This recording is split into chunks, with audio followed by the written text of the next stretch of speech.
Bien, alors, je disais merci d'être là. Donc, bon, je vais parler un peu de mon parcours musicien. Je vais déjà, avant de rentrer dans le vif du sujet, vous expliquer comment je suis rentré là-dedans, pourquoi, et puis pourquoi j'en suis sorti. Mais, bon, il se trouve dans les milieux artistiques, vous savez, il y a beaucoup de gens qui sont dans la franc-maçonnerie. Moi, j'avais un ami depuis des années qui ne m'avait jamais dit qu'il l'était, et qui un jour s'est découvert à moi. On dit ça, hein, c'est se découvrir, c'est révéler qu'on est franc-maçon. Bon, et un jour, il me dit, écoute, depuis toujours, tu es passionné par le symbolisme, tu es un artiste reconnu, je suis sûr que tu te sentirais bien en loge. Bon. Alors moi, c'était pas du tout mon truc, j'étais effectivement depuis très longtemps passionné par tout ce qui touchait au symbole, mais je n'avais pas spécialement envie d'intégrer ça, et sur le moment, je lui ai dit non.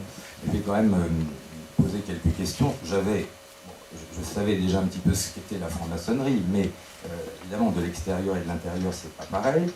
Et puis 2 ans après, il se trouve qu'il est revenu à la charge, et puis je pense que ça doit être le fait que des compositeurs comme Haydn, Mozart ou Beethoven ou Liszt aient été francs-maçons, j'ai accepté, et puis j'y suis rentré. Je l'expliquerai tout à l'heure plus en détail. J'en suis donc sorti 8 ans après être devenu maître, parce qu'il faut savoir que dans la franc-maçonnerie, avant d'être maître, vous pouvez de toute façon pas savoir du tout où ça va. C'est une structure pyramidale. Les apprentis ou les compagnons ne savent absolument pas ce qui se passe après, et c'est bien ça le danger, c'est ce que je vais expliquer tout à l'heure, c'est que vous avez des codes qui, alors, soit changent selon les grades et les degrés, mais qui peuvent rester les mêmes, mais la signification change. Je vous expliquerai justement tout à l'heure comment, par exemple, les aristocrates se sont fait couper la gorge après 1789 par leurs propres frères, et vous allez voir que tout ça est extrêmement prouvable, et ça n'a pas vraiment changé. Donc, ça, je vais vous expliquer ça tout à l'heure. Avant de commencer à rentrer dans le vif du sujet, il y a 3 mots qu'il faut vraiment que vous compreniez sur le plan maçonnique pour pouvoir suivre après. Ce sont les mots loge, obédience et rite. Alors, une loge, ça représente soit l'endroit où se réunissent un groupe de frères, soit l'intégralité des frères qui se réunissent tous les 15 jours, etc., qui sont en général par groupe de 40 ou 50. Donc on appelle ça une loge. Bon. Les obédiences, vous avez le Grand Orient de France, la Grande Loge de France, la Grande Loge le droit humain, la Grande Loge féminine, la Grande Loge nationale française, ce sont des structures qui regroupent un grand nombre de loges, même sur le plan administratif. Donc une obédience va regrouper 100, 200 ou 300 loges. Voilà. Et alors un rite, au sens maçonnique du terme, c'est évidemment des écrits qui forment une structure avec des codes particuliers et une idéologie justement dont on va parler. Il y a un grand nombre de rites différents, mais celui sur lequel on va se concentrer, parce que c'est là où est le vrai problème, et vous verrez tout à l'heure, c'est celui qu'on appelle le rite écossais ancien et accepté. Ils ont 33 degrés, et vous verrez que c'est pas un hasard si on s'attarde sur celui-là, parce que c'est là qu'est vraiment le lobby de pouvoir, et beaucoup plus. C'est pas un hasard si tous les hommes politiques, les juges ou les policiers qui sont francs-maçons sont tous dans ce rite-là et pas dans un autre. Voilà. Donc, vous allez apprendre pourquoi tout à l'heure. Donc, bon, comme je vous ai dit, il y a plusieurs types de franc-maçonnerie, mais ce rite écossais ancien et accepté est vraiment ce qui a été le cœur de la déviation de la maçonnerie, parce qu'il faut savoir que ça n'a pas toujours été ce que c'est devenu. On va voir pourquoi, et je vais vous donner des exemples concrets. Il faut savoir que la maçonnerie, avant 1717, avait rien à voir avec ce qu'elle est aujourd'hui. Au XIVe siècle, par exemple, vous aviez des francs-maçons qui étaient uniquement des compagnons du Tour de France, des ouvriers, des tailleurs de pierre, des architectes, hein, des vrais architectes, pas grands architectes de l'univers, et qui étaient donc des groupes comme ça, qui étaient extrêmement instruits. Il n'y avait ni lobby, ni quoi que ce soit. Au départ, ça s'appelait la maçonnerie opérative. Voilà. Et on va voir comment des gens se sont infiltrés là-dedans et petit à petit ont transformé ça en ce qu'on appelle maintenant la maçonnerie spéculative, où on trouve effectivement plus de banquiers et d'hommes politiques que d'architectes ou d'ouvriers. Moi, j'ai jamais rencontré un ouvrier en loge, ça en dit beaucoup, alors que ça n'a pas toujours été comme ça. Donc la franc-maçonnerie spéculative est née en 1717, à Londres, c'est la Grande Loge Unie d'Angleterre, dont le but était très clairement d'affaiblir toutes les dynasties catholiques, etc., et de faire de Londres le centre financier vraiment usurier, on peut dire. C'est écrit noir sur blanc, donc le but était très clair. Et entre 1717 en Angleterre, donc à Londres, et les années qui précèdent la Révolution française, tout est devenu comme ça, absolument dans le monde entier. On va voir en France en particulier, mais la maçonnerie opérative a disparu au profit de cette maçonnerie-là, qui à ce moment-là déjà devenu un lobby de pouvoir et politique également, évidemment, par la force des choses. Donc, je vais vous expliquer pourquoi, en franc-maçonnerie, par exemple, un apprenti ou un compagnon ne peut absolument pas comprendre où va le système et pourquoi un frère d'un certain grade ne sera jamais, à moins d'être vraiment malin et de connaître tous les rites et d'aller s'y reporter, ne saura jamais où ça va.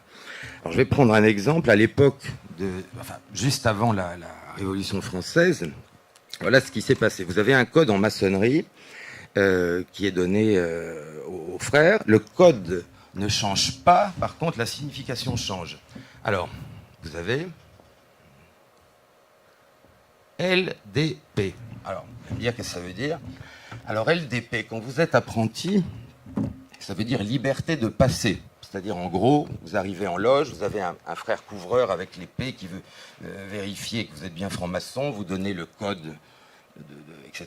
Et vous avez la liberté de passer. Voilà, ça c'est la définition pour les bas degrés.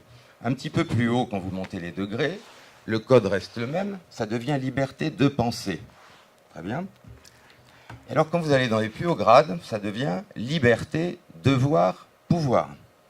Et déjà, on se rapproche. Mais vous allez voir que ce n'est pas fini. Parce que les hauts grades maçonniques, c'est de la cabale pure. Moi, justement, je me suis intéressé à ça, sinon jamais j'aurais pu comprendre où ça allait. Donc, avec la cabale, vous renversez les lettres D et P.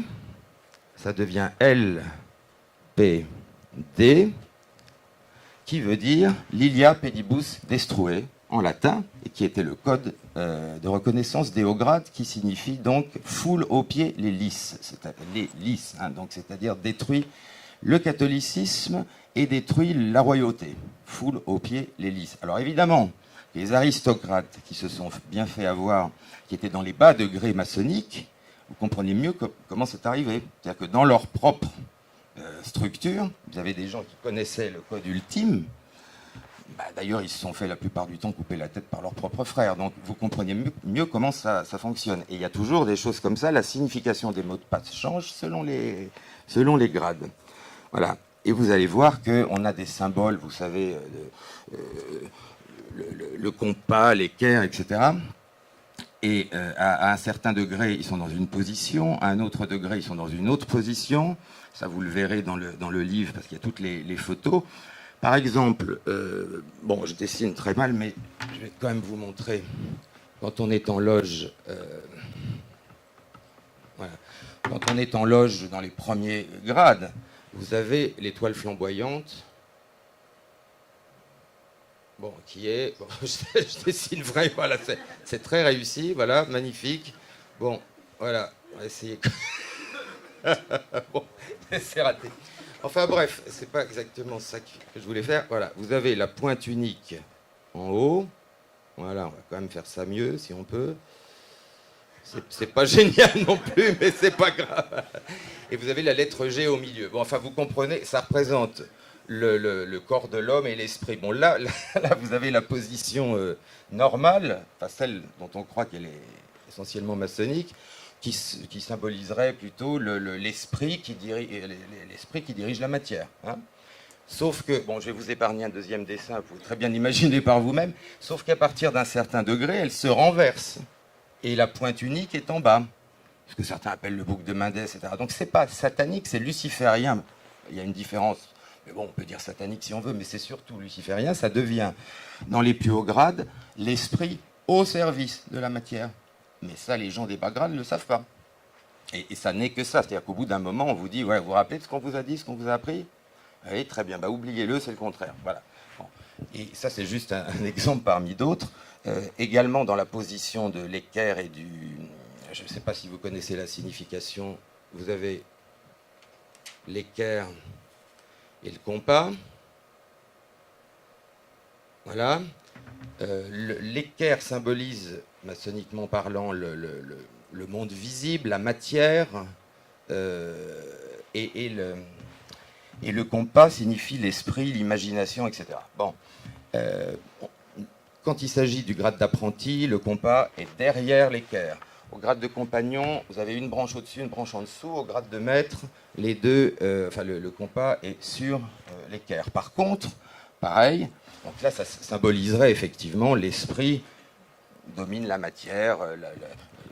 On part d'une pierre brute pour avoir une pierre cubique, etc. Sauf que, pareil, dans les hauts grades, ça se retourne et vous avez l'équerre en haut, le compas en bas. Voilà. Bon, je ne vais pas vous en donner, je pourrais continuer jusqu'à demain, mais je pense que ça suffit, vous avez bien une idée. Et tout le symbolisme est comme ça, si vous voulez. Les outils symboliques sont les mêmes, leur signification change en permanence. Voilà. Donc ça vous donne déjà une bonne idée. Alors, je vais vous parler donc évidemment du rite écossais ancien et accepté, qui est fondé sur un mensonge formidable et sur des faux, un type qui s'appelait Morin. Enfin, je ne vais pas rentrer dans ces détails-là, mais il faut savoir que dans ces 33 degrés, vous avez des choses proprement ahurissantes et que la plupart des gens ne savent pas. Alors, je vais m'attarder sur un grade qui est le plus dangereux et le plus hallucinant, qui s'appelle chevalier Kadosh. Kadosh qui veut dire saint en hébreu. Le chevalier Kadosh, s'il accepte l'initiation et s'il ne part pas en courant, il doit faire quoi? Il doit prendre un poignard et poignarder symboliquement la religion, le roi, etc. Enfin, c'est un rituel de vengeance talmudique qui n'a rien à voir avec ce que la maçonnerie a été. Et d'ailleurs, quand ces grades ont été créés, pareil, au XVIIIe siècle, il y a eu énormément de maçons. Il y avait aussi des gens honnêtes là-dedans qui ont résisté à ça et qui ont dit mais on ne veut pas de ces rituels-là, d'où ça vient. Bon. Et par exemple, le rite écossais rectifié, qui n'était pas du tout antichrétien, a condamné l'usage de ces grades. Malheureusement, aujourd'hui, c'est le grade le plus important, c'est la structure des hauts grades maçonniques. Et bon, le symbolisme, voilà, bon courage. Et vous allez voir que tout ça se tient. Pourquoi vous avez des grades comme ça? Parce que le but de ce que j'appelle la néo-maçonnerie spéculative, c'est très clairement, non seulement détruire l'Église, je crois que c'est à peu près fait, mais aussi ce sont des grades de vengeance.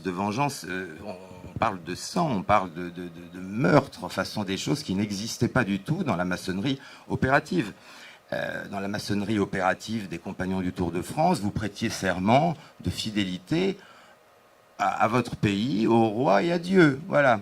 Là, vous avez, si je vous lis, attendez, je vais le retrouver, si je vous lis le serment, si j'arrive à le trouver, le serment qu'on vous demande, en gros, si vous n'êtes pas fidèle, je le trouve pas là, mais c'est pas grave, on vous coupe en deux, on vous arrache la langue, on vous brûle les boyaux, tout ce que vous voulez, les intestins, on vous jette dans la mer pour que plus une seule personne ne se souvienne même de l'existence de votre nom. Enfin, vous voyez, c'est sympathique. Bon, et ça, c'est la maçonnerie spéculative, celle qui est née, comme je vous l'ai dit, entre 1717 et qui s'est finalisée juste dans les années précédant la Révolution française, mais ça a été très vite et dans le monde entier. Donc maintenant, tous les gens de pouvoir, à chaque fois que vous entendez parler d'un scandale maçonnique, c'est toujours ce rite-là, hein, c'est pas un hasard. Tous les présidents des États-Unis ont été francs-maçons à ce rite-là, sauf peut-être, je ne sais pas si Bush l'a été, mais lui faisait partie des Schools and Bonds, maintenant il y a d'autres choses, mais disons que les présidents américains étaient tous 33e degré du rite écossais ancien et accepté, et évidemment c'est pas un hasard, parce que c'est par cette voie-là que les choses se font. Bon. Alors je vais vous parler un peu de la Kabbale, parce que bien évidemment, dans les rituels maçonniques, quand vous cherchez un peu à regarder ce qui se passe, vous comprenez que tout est codé, tout est kabbalistique. Alors, ce qui a l'air difficile à croire, mais c'est pourtant vrai, c'est que vous avez des gens qui n'ont pas le courage même d'aller chercher la signification des codes qu'on leur donne. Vous avez des frères qui vont répéter un code en hébreu, parce que presque tout est en hébreu, sans même aller chercher ce que ça veut dire. Et ça existe, ça a l'air ahurissant. Bon, moi, évidemment, vu ma personnalité, quand on a commencé à me balancer ce genre de code, je me suis vraiment intéressé à la Kabbale pour savoir ce que ça voulait dire. Donc vous avez, donc tout est en hébreu, et je n'ai jamais rencontré un frère qui parlait hébreu. Enfin, il y en a quelques-uns évidemment, mais la plupart du temps, les gens ne font même pas attention et répètent ça. Alors par exemple, je parlais tout à l'heure du 30e degré de Kadosh. Vous devez, en même temps que vous faites ce que j'ai dit tout à l'heure, prononcer Nekam Adonai, qui veut dire vengeance Seigneur en hébreu. Bon, mais vous avez des choses encore bien plus ahurissantes que ça. Je vais vous en trouver quelques-unes. Par exemple, quand vous êtes au 26e degré, bon, d'abord le mot sacré c'est Yehovah Yakin, donc c'est de l'hébreu évidemment. Un seul Dieu, éternel et souverain en toutes choses, etc. Je vous épargne les mots de passe. Et voilà l'extrait du rituel de réception, ce que vous devez répondre pour entrer en loge. Donc on vous demande quelle est cette triple alliance. Alors accrochez-vous pour la réponse, hein, vous allez voir que la franc-maçonnerie c'est vachement laïque. Et, hein, celle que l'Éternel fit avec Abraham par la circoncision, celle qu'il fit avec son peuple, Eliram, dans le désert par l'entremise de Moïse. Alors, maintenant, si vous voulez, quand les hypocrites du Grand Orient de France viennent vous dire que c'est universaliste et pas voilà, et laïque, si on considère que la laïcité, c'est simplement effectivement critiquer le catholicisme et les musulmans, sans doute. Mais enfin, pour ce qui concerne le judaïsme et les protestants, pas du tout. Voilà.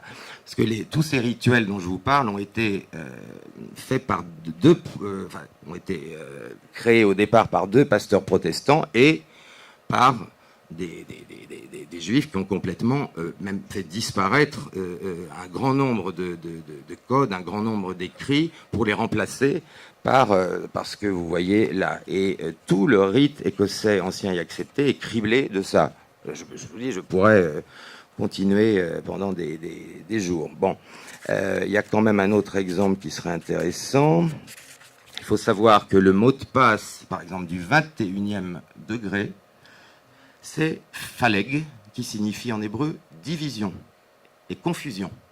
Voilà. Enfin, vous voyez déjà, bon, vous connaissez tous sans doute le fameux Ordo Ab Chaos. Bon, enfin, de toute façon, vous avez vu sa réalisation en Syrie ou ailleurs. Enfin voilà. Bon, et vous avez ces mots de passe, confusion, chaos, etc., que vous retrouvez toujours en hébreu. Hein. Voilà. D'ailleurs, le mot sacré du 33e degré, il faut le dire en hébreu, Mi Kamoka Bahelim Adonai.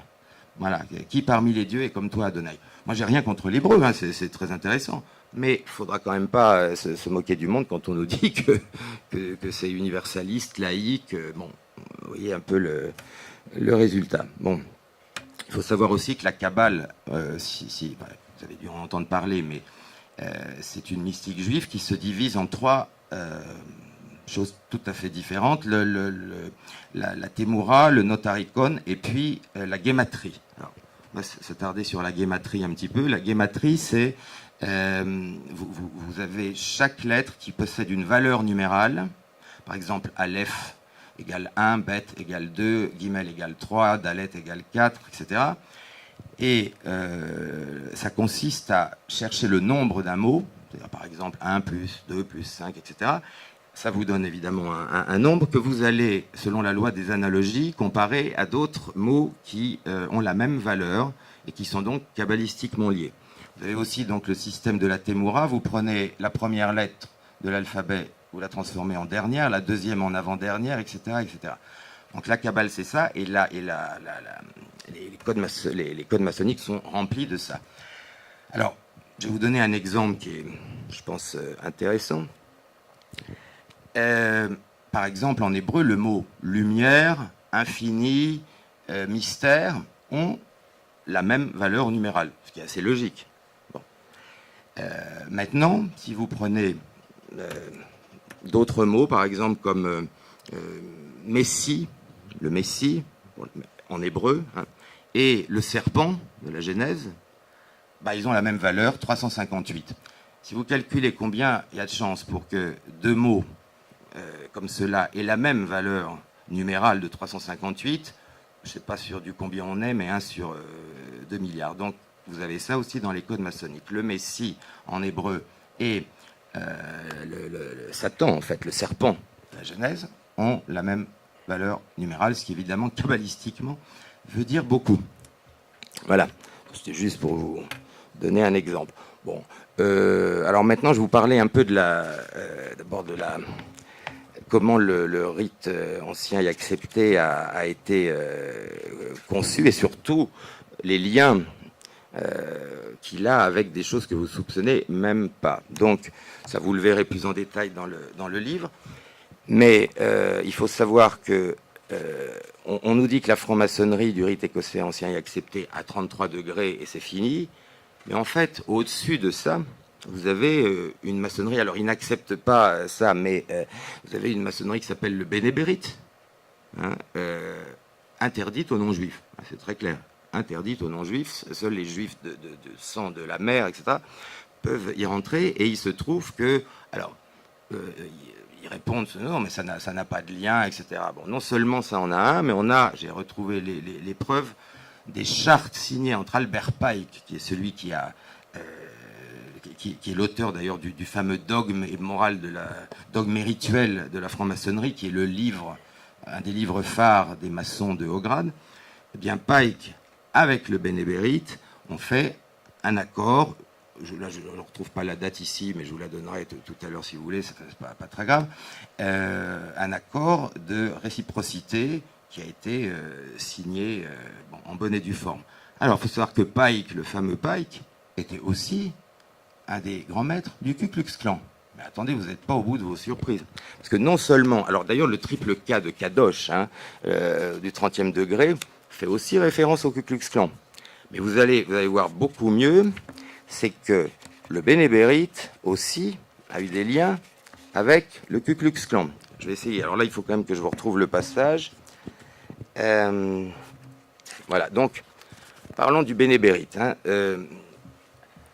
Les bénébérites ne sont qu'un pis-aller. Partout où la maçonnerie peut avouer sans danger qu'elle est juive par nature et par fin, des loges ordinaires suffisent à la tâche.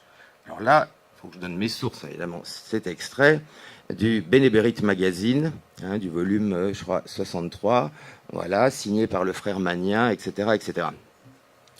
La maçonnerie est une institution juive dont l'histoire, les degrés, les fonctions, les mots de passe et le catéchisme sont juifs du début à la fin, à l'exception d'un grade intermédiaire et de quelques mots dans l'engagement. Ça, ce sont les publications de Jewish Society à Philadelphie, 3 août 1855. Il faut savoir qu'en plus, le président du Bénébérite, dans les années 1860, s'intitulait Grand Nazi. Ça a l'air d'une blague, parce que vous allez me dire, mais comment on peut s'intituler Grand Nazi en 1868 ? Il faut savoir que c'était des titres qui se donnaient eux-mêmes comme princes de l'exil du temps de Babylone, et donc voilà. Alors ça, je pense, c'est quand même intéressant. Donc le grand secrétaire s'appelait Grand Sahar, et le grand président s'appelait Grand Nazi. Bon. Vous avez en 1929, dans le journal du Bénébérite, One Jewish Aristocracy, on découvre donc cet article. Si nous sommes en mesure d'avoir au Bénébérite 36 aristocrates juifs en vie, nous serons en mesure de propager partout notre évangile. L'ordre international Bénébérite a besoin de réunir l'élite des communautés juives pour l'intéresser aux problèmes de notre peuple. Le Bénébérite accepte dans ses rangs tout juif pouvant contribuer à relever le prestige d'Israël. Et ça, c'est bien avant la création de l'État d'Israël. Bon. Je vais finir la démonstration. Je vais quand même pour trouver la date, hein, parce que je parlais d'Albert Pike. L'accord entre le Bénébérite et le rite écossais ancien et accepté a eu lieu le 12 septembre 1874 à Charleston, entre donc Albert Pike, chef suprême du directoire dogmatique du rite écossais ancien et accepté, et Armand Lévy pour le Bénébérite. Voilà. D'ailleurs, Albert Pike a signé de son nom d'initié Limud Einshof. Einshof, c'est la correcte prononciation de sans limite en hébreu. Voilà. Alors, je termine juste avec ça. Accrochez-vous, cet extrait de la revue du Bénébérite de janvier 1923. C'est le bénémérite qui parle. Le Ku Klux Klan peut devenir un instrument de progrès et de bienfaisance utile à la fois au pays et à ses citoyens. Vous voyez ? Bon. Faut comprendre quand on essaie de dire des choses, quand on dit que les nazis, c'est pas toujours du côté... Enfin, vous voyez ce que je veux dire ? Bon, là, quand même, je pense que... Voilà. J'en dirai pas plus, c'est pas la peine. Ça, de toute façon, c'est sourcé, c'est prouvé, on a retrouvé, donc voilà. Et le grand sorcier impérial du Ku Klux Klan n'était pas du tout en reste, puisqu'il a dit « S'il est permis d'appliquer aux Juifs un des titres qualificatifs de l'ordre des chevaliers du Ku Klux Klan, on peut dire qu'il est lui-même Klansman et que c'est lui-même qui a maintenu et montré le clanisme pratique. » Voilà, je pense que ce n'est pas la peine d'en dire plus. En tout cas, le lien déjà entre le bénémérite et le rite écossais ancien accepté, démontré et prouvé, et le lien entre le bénémérite et le Ku Klux Klan aussi. Voilà, alors, bon, quand même des documents qui restent. Donc déjà, vous voyez un peu où on est. Donc, dans les hauts grades maçonniques, vous avez ce genre de choses, et donc on se rend compte au fur et à mesure des degrés qu'on est vraiment sur quelque chose qui est tout le contraire de ce qu'on nous a dit. C'est pour ça, moi, j'ai aucun problème de conscience à foutre le camp de là, parce que c'est pas moi qui ai trahi quoi que ce soit, c'est eux qui trahissent. Ils vous vendent la franc-maçonnerie comme quelque chose de laïque, mais dans le bon sens du terme, c'est-à-dire de laïque dans le sens de respect des croyances ou des non-croyances de l'autre, ok ? Mais c'est pas ça. C'est du laïcisme, et c'est du laïcisme uniquement quand il s'agit de critiquer les catholiques et les musulmans. Mais tout ce que vous voyez est en hébreu, et ça, je dis, ça me gêne pas, mais il faudrait quand même expliquer pourquoi. Et quand vous voyez la nature des codes, bon, là, on est dans du Talmud pur, quoi. Voilà. Et ça, c'est quand même un peu emmerdant. Mais ce qui a l'air incroyable, c'est que vous avez aussi des francs-maçons qui sont en loge depuis longtemps, et qui... Parce que chacun a son rôle, mais il y a des gens qui restent depuis des années, qui sont même pas conscients de ça, qui n'ont pas forcément eu l'envie d'aller dans d'autres grades ou de chercher tout ça. Et très souvent, ils ne parlent pas l'hébreu, donc on leur donne un code, ils le répètent, ça existe aussi. Bon, évidemment, il y en a qui le savent, ça, il n'y a pas de doute. Mais il y a beaucoup de gens qui se contentent de se laisser... ils ne veulent pas les regarder au-dessus, évidemment, on leur dit... vous savez, si vous êtes compagnon, par exemple, et que vous êtes un peu curieux et que vous voulez demander à un maître mais ça, qu'est-ce que c'est ? Il va vous dire, tu la boucles. Non, tu es à ce degré-là. Non. Donc c'est pour ça que, à moins d'être vraiment curieux comme moi et d'avoir compris le système kabbalistique et de pouvoir remonter à la source, on ne peut pas comprendre où ça va. C'est pour ça qu'il y a des gens qui sont tout à fait aussi honnêtes en maçonnerie et qui sont, à mon avis... exploité ou en tout cas utilisé sans le savoir, mais il y a beaucoup de gens qui ne savent pas que ça va là. Voilà. Alors je répète qu'il y a d'autres rites maçonniques qui ne sont pas corrompus à ce point-là, mais ça c'est le rite le plus pratiqué au monde, et comme je vous ai dit, c'est pas un hasard si tous les politiques, les juges, etc. en font partie. D'ailleurs, j'avais soutenu mon ami Bruno Gollnisch, à l'époque, qui avait été le seul homme politique français à avoir le courage d'essayer d'obliger la franc-maçonnerie à publier la liste des juges francs-maçons, parce que je ne sais pas si vous imaginez, quand on sait ce que sont les fraternels, vous savez quand même dans la franc-maçonnerie, si un frère est en difficulté, il fait un certain geste, etc., et le frère ou la sœur qui est à côté est censé être obligé de le sortir de soucis dans lequel il se trouve. Alors quand il s'agit d'un restaurateur ou je sais pas quoi, c'est pas grave. Mais quand il s'agit de juges ou de policiers, vous pouvez imaginer où ça va. D'autant plus que les fraternels, c'est pire que la maçonnerie. Ce ne sont pas des réunions en loge où vous pouvez avoir un banquier, un restaurateur, je sais pas quoi. Les fraternels, c'est lorsque une même corporation se réunit avant, par exemple, je sais pas, je prends un exemple, vous avez le procès Tapie. Moi, je suis pas un fan de Tapie, mais cela dit, c'était étrange, hein, le procès Tapie Crédit Lyonnais. Là. Bon, voilà, on sait très bien qu'il y a la fraternelle judiciaire, qui en général est connue pour être très à gauche. Bon, ça, ils ont le droit, mais enfin, voilà. Donc, imaginez ce qui peut se passer dans une démocratie quand vous avez des juges et des policiers qui sont dans les systèmes des fraternels. Voilà. Donc, il ne s'agit pas d'interdire franc-maçonnerie, il s'agirait dans un pays démocratique d'exiger que ceux qui ont cette appartenance-là la livrent. Enfin, je veux dire, c'est pas... voilà. Bon. D'ailleurs, il y a des pays qui l'ont fait. Enfin, en France, je crois qu'on aura du mal. On peut espérer, on a fait passer le message... bon, on verra. Mais enfin, ça me surprendrait beaucoup. Alors, par exemple, pour vous donner une idée, il y a quelques mois, Madame Vallaud-Belkacem a reçu une très haute distinction maçonnique. Ah bah sûrement pour l'ensemble de son œuvre, évidemment. Elle a bousillé une génération, elle en a fait des crétins, elle a supprimé le latin et le grec, elle a amené l'autre abruti, là, qui a un bras qui marche pas, là, je sais plus comment il s'appelle. Voilà, Debouze. À la place du latin et du grec, elle a foutu Debouze. Maintenant, elle fait de la propagande pour la franc-maçonnerie auprès des jeunes. Hein, et donc, pour l'ensemble de son œuvre, évidemment, elle a été récompensée. Mais alors là, c'est pareil. Il ne faut pas croire que ce sont les frères. Moi, j'ai jamais rencontré un frère, à l'époque où j'étais franc-maçon, qui avait une quelconque admiration pour cette nanette. Ça passe au-dessus des frères. C'est le grand maître de la loge qui, pour des raisons X ou Y, bah là, évidemment politiques, fait ça. Il n'y a pas un vote. C'est ça que je veux dire. Alors, ce que je ne comprends pas, moi, quand j'ai vu des choses comme ça, j'ai foutu le camp. Et je ne comprends pas qu'ils y restent, parce qu'ils sont aussi utilisés. Mais il ne faut pas croire que ce sont les frères qui ont voté, des milliers de frères qui ont voté pour que cette femme soit décorée. Non, simplement le passé grand maître de la Grande Loge de France qui a décidé ça. Voilà.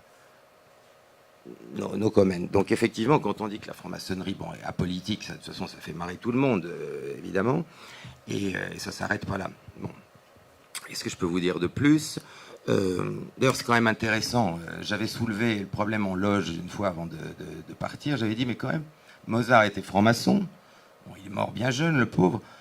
Où étaient les frères de sa loge quand il a été jeté dans une fosse commune C'est des petits trucs comme ça. Hein, voilà. Bon, là, ça n'a pas beaucoup plu, mais c'est pas grave. Évidemment, la réponse, on l'attendra longtemps. Voilà, donc moi je m'adresse autant à des jeunes qui sont rentrés là-dedans et qui parfois peuvent le faire tout à fait de bonne foi en disant essayez de penser à ça, quoi.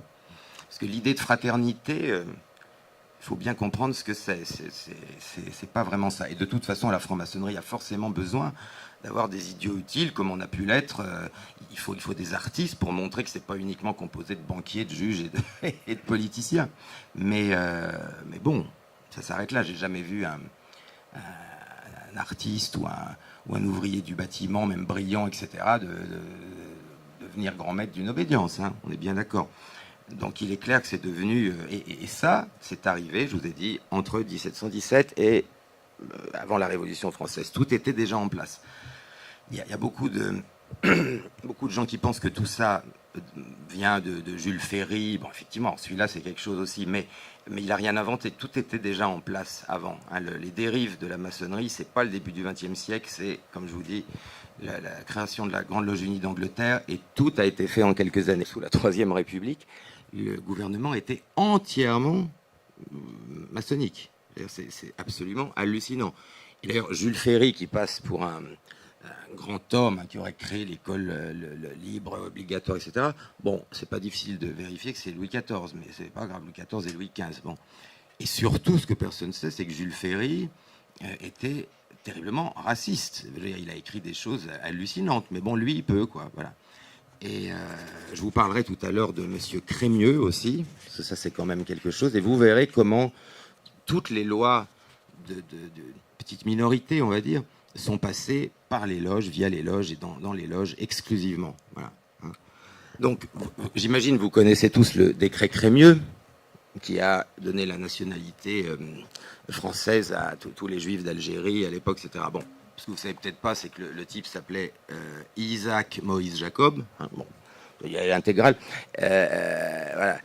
Il a été initié en 1818 à la loge Le Bienfait Anonyme, à Nîmes. Hein.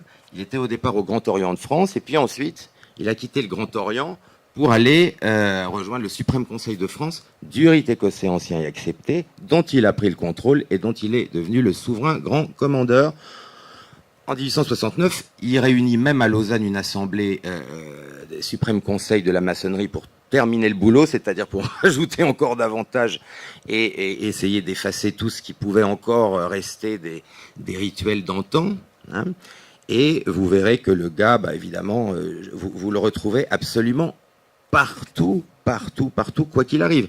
C'est-à-dire le gars est d'abord avocat d'affaires au barreau, donc il prend le contrôle de la franc-maçonnerie, il est député de Chinon, ensuite il trahit le roi Louis-Philippe Ier dont il était proche, le lendemain il est nommé ministre de la Justice, Bon, ensuite, il y a, il fait supprimer le serment de fidélité à la couronne.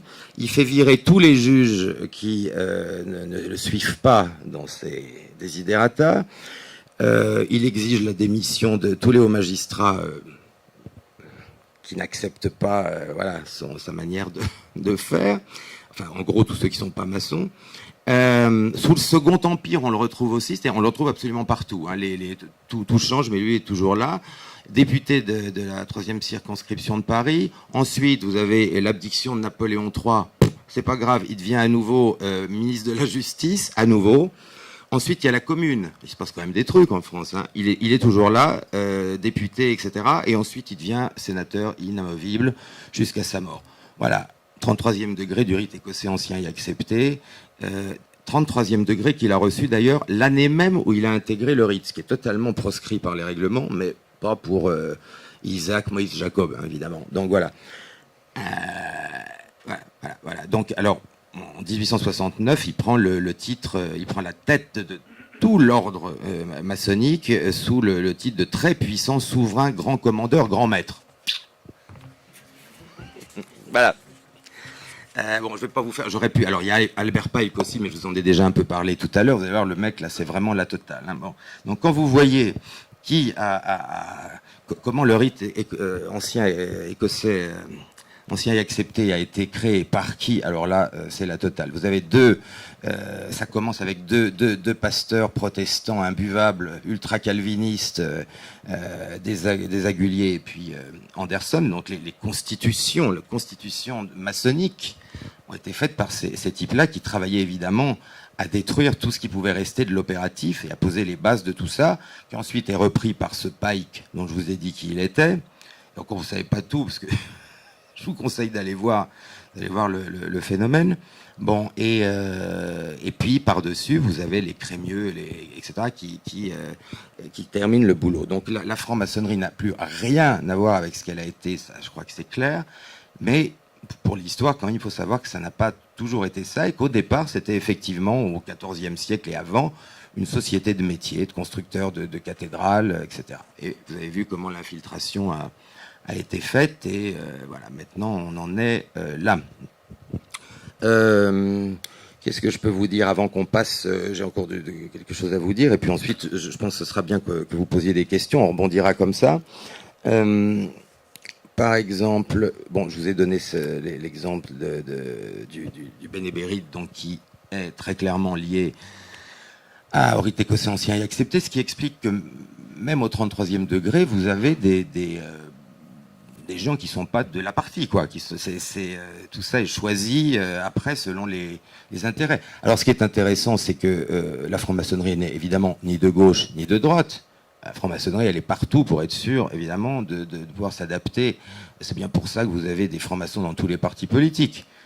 Je dis bon courage aux gens qui voteront pour Mélenchon, parce que quand on voit où il est placé dans la hiérarchie maçonnique, il ne faudra pas s'étonner. Voilà. Mais il y a aussi des francs-maçons, il y a Xavier Bertrand, il y a aussi Maître Collard. Alors, j'avais des amis tout à l'heure qui me demandaient comment se fait-il que Collard, qui est on va dire porte-parole de Marine, n'a pas pris sa carte au FN. Et j'expliquais qu'il ne peut pas, parce que vous voyez l'hypocrisie de la maçonnerie. Un maçon qui aurait sa carte au FN serait immédiatement expulsé. Alors, ce qui montre en plus, il dit c'est apolitique, mais c'est apolitique, si vous avez une carte au FN, vous êtes expulsé immédiatement. Donc, il ne prend pas sa carte au FN pour rester dans la maçonnerie, parce que cette charte n'est toujours pas tombée. Donc, où il y a des gens du FN qui ne disent pas qu'ils y sont, mais enfin, s'il avait pris, lui, sa carte, il se serait fait expulsé de la franc-maçonnerie. Voilà, donc vous voyez un petit peu mieux comment ça fonctionne. Voilà, que vous dire d'autre? Si, je voulais quand même dire un mot sur ce qu'on appelle les tenues blanches, parce que moi, ça a été vraiment la goutte d'eau qui fait que je suis parti. Ce qu'on appelle une tenue blanche, c'est quand un conférencier, alors qu'il peut être maçon ou pas, vient parler pour les frères, c'est-à-dire vient faire une conférence pour les frères. Moi, j'ai vu la liste des invités, j'ai assisté à 3 tenues blanches, et je suis parti. J'ai vu Caroline Fourest. Si vous voulez, ça aide un peu. Moi, je conseille aux frères qui n'ont pas trop le courage d'en sortir, allez écouter ça, vous allez voir, ça va vous aider, ça va vous libérer un peu. parce que là, voilà.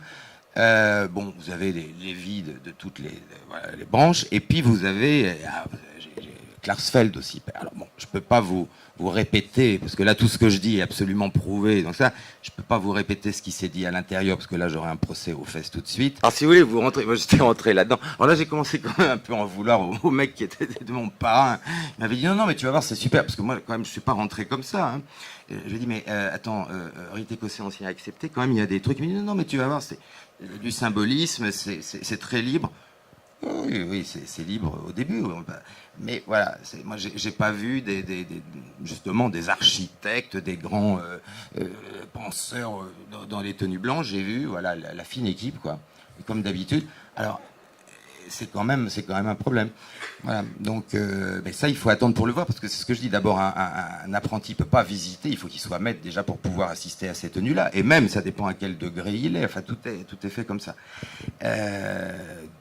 Bon, donc on verra. Moi, ce qui m'étonne encore, c'est que, en fait, c'est marrant parce que vous avez j'ai encore des gens. Bon, évidemment, alors, la plupart des francs-maçons, là, s'ils pouvaient m'étrangler, ils le feraient. Mais j'ai quand même quelques personnes que je connais, des amis artistes, par exemple, qui sont encore dans ce truc-là et qui me disent, bah, des trucs, ils n'en peuvent plus, mais ils sortent pas. Alors parfois, c'est par peur, parce qu'ils se disent, bah. Bon, pas par peur de se faire tuer, hein, c'est pas ça, mais par peur de se faire, enfin, bon, par peur de se faire boycotter partout. Mais de plus en plus, il y a un malaise. Je ne sais pas comment ça se terminera, mais moi, j'entends de plus en plus de gens qui me disent j'en ai marre d'être là-dedans. Mais je dis, bah, écoute, dégage, sors, vas-y. Enfin, je sais pas. Ou alors, essaie de faire changer ça de l'intérieur. C'est quand même incompréhensible qu'on la boucle à ce point-là et que des frères qui sont scandalisés de la décoration à Belkacem acceptent la boucle. Enfin bon, ça les regarde, mais c'est une structure tellement lourde. Et puis il faut comprendre qu'il y a aussi bon, il y a des gens qui ont peur d'en sortir, et puis il y a aussi des gens qui préfèrent ne pas trop voir ce qui se passe. Et bon, enfin, disons que l'ambiance est quand même gratinée. Il y avait eu il y a quelques années le grand maître d'une des obédiences les plus pourries, la Grande Loge nationale française. Il s'appelait Stéphanie, le gars. Il avait réussi l'exploit d'envoyer une lettre à Sarkozy. C'était juste avant qu'il se représente et qu'il perde, d'ailleurs. Il avait envoyé une lettre donc à Sarkozy qui disait « Nous sommes tous... » Enfin, il parlait des frères de son obédience. « Nous sommes tous des soldats à vos ordres pour vous faire gagner, etc. » Je peux dire que quand les frères ont appris ça, parce qu'évidemment, Sarkozy s'en est servi, il lui a d'ailleurs répondu très gentiment en mettant les 3 points, alors que... Bref. Et le type, évidemment, était empêtré dans des affaires financières, mais impensables. Ça a duré des années. Il se battait même dans les loges. Enfin, bon, vous imaginez un peu voilà. Et aujourd'hui, on a des grands maîtres d'obédience qui n'ont strictement rien à faire des frères. Il faut savoir que quand même, et capitation quand même. Capitation, chaque frère, ça va lui coûter quoi, 400 € par an. Hein, vous voyez, donc maintenant ils font de l'art-tape, si vous voulez. J'ai même vu que parce qu'au départ, la maçonnerie c'était uniquement par parrainage. Quelqu'un qui vous connaissait, qui s'il pensait que vous étiez apte à entrer, vous faisait rentrer. Ensuite, ils ont fait de la propagande pour être plus nombreux, évidemment, et le but, ça a été tout de suite de faire en sorte qu'on puisse contacter soi-même une obédience, genre lettre de motivation, etc. Et puis maintenant, on fait plus fort, puisqu'il y a des jeunes dans les collèges, ou plutôt dans les lycées, qui reçoivent des pubs pour rentrer dans la franc-maçonnerie. C'est-à-dire, on peut considérer que le PS, bon, est mort, hein, ça je crois que c'est clair. Les mouvements genre SOS Racisme, il y a de plus en plus de gens qui ont compris que c'était pas un truc antiraciste et que c'était aussi complètement manipulé. Donc ils se demandent comment on va récupérer la jeunesse. Hein, ils vont pas se mettre au PS, ils vont pas. Alors comment on va pouvoir? Et là, il y a vraiment, pour la première fois, un désir de faire intégrer les plus jeunes à la franc-maçonnerie. Alors, on verra ce que ça donne, mais voilà, ça on sent qu'on en est là.